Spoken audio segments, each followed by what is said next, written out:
Hi, I'm Jeffrey Pepper Rogers. Though new songs sometimes seem to appear out of the blue, it's important to remember that every song comes from somewhere. Consciously or not, songwriters continually remix and reimagine chord progressions, rhythms, melodic hooks, and rhymes. It's helpful to remember this basic truth about songwriting when new song ideas are not magically appearing.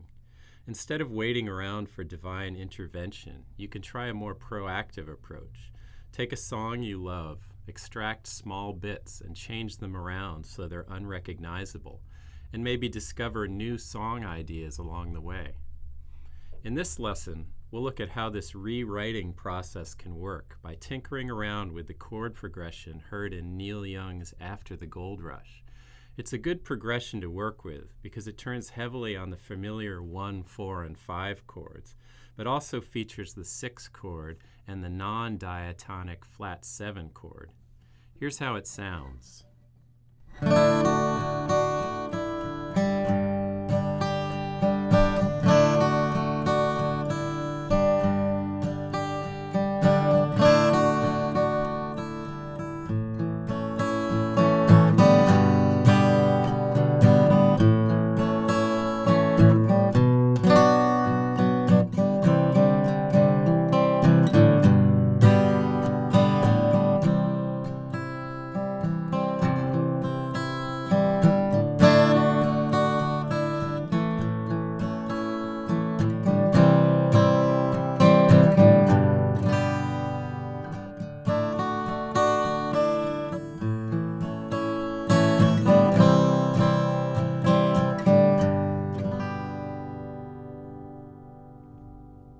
So let's look through those chords one line at a time.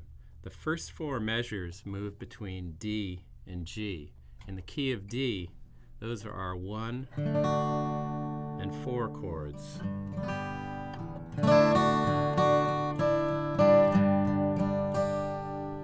The second line features D and G, but also brings in A, our 5 chord.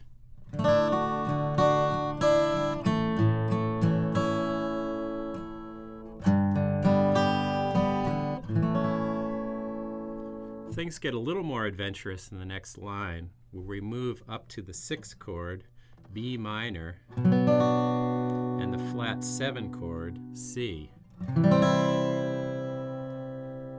And the last line of our progression is a repeating 1, 5, flat 7, 4 progression.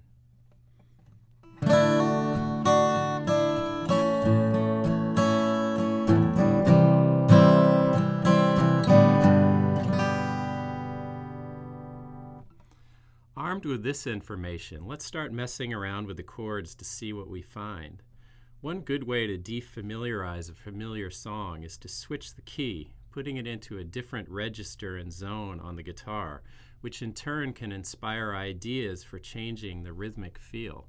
Let's start with the first line from that Gold Rush progression in the original key of D with a modified melody on top. You can play this fingerstyle or, as I do, with a pick, using a light touch. 1, 2, 3, 4.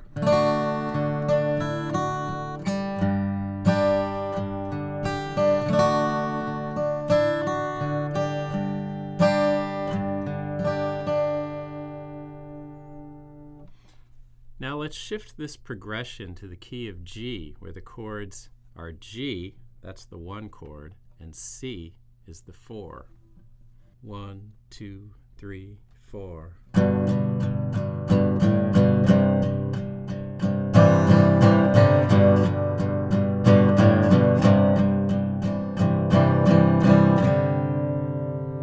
In contrast to the bright sound of D, playing in G led me to a bass-heavy pattern, holding a G on the 6th string under both the G and C chords and overlaying a melody on the 5th and 4th strings. Strum that same progression with all downstrokes and a more aggressive feel, and it starts to sound like the beginnings of a rock tune.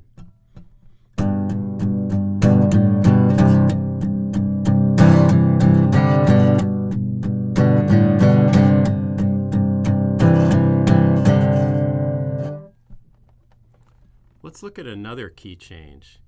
Here's the distinctive last line of the Gold Rush progression. 1, 5, flat 7, 4, set in the key of E.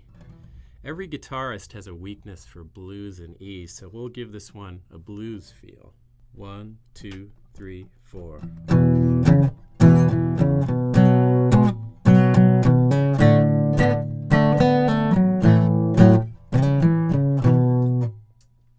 The move from the 5, a B chord, to the flat 7, D, grabs my ear. I can definitely see myself using that in a song. So you can already see by just changing the key, we're starting to come up with ideas based on a song's progression that sound very different from the original song.